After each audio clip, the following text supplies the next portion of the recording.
Raphaël, quel bilan tirer de cette rencontre? L'essentiel, c'est de la victoire. C'est ça.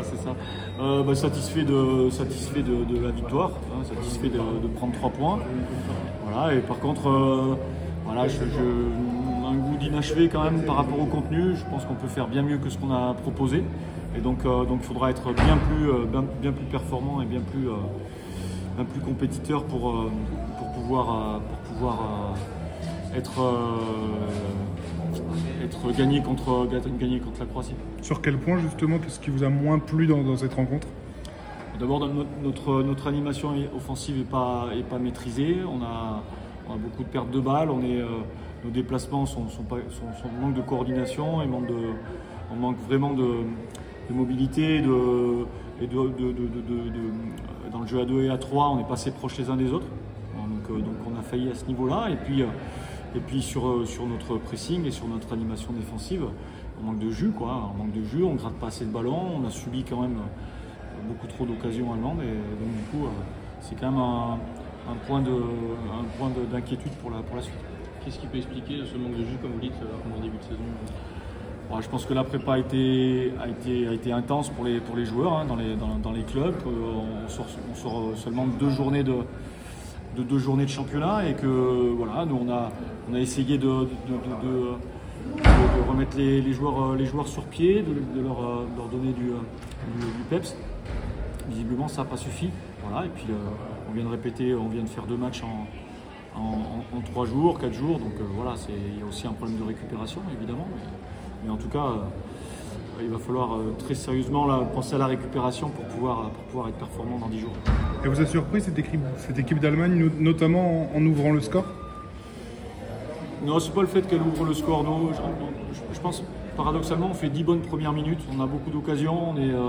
On doit mener largement. On doit avoir 2 ou 3 buts d'avance à la 10e. On prend ce but-là sur un CPA.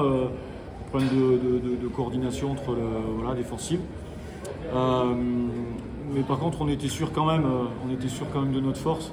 J'avais de quoi faire sur le banc, dans les rotations. Donc il y a une forme de maîtrise et de sérénité quand même qui doit se dégager, qui s'est dégagée à ce moment-là. On n'a pas été en danger quand même.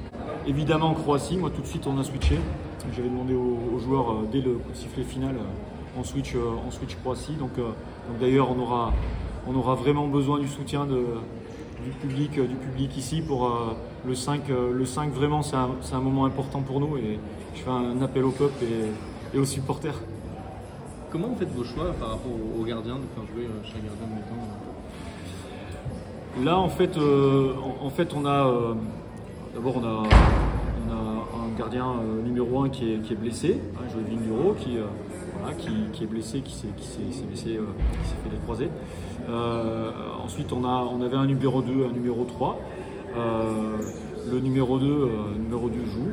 Voilà, et puis là on voulait quand même donner du temps de jeu à notre numéro 3, donc qui est devenu numéro 2. Et donc c'était intéressant. Je trouve qu'ils ont apporté chacun leur qualité.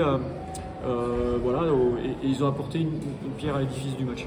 Qu'est-ce que Louis peut apporter en particulier? Louis nous apporte beaucoup de sérénité.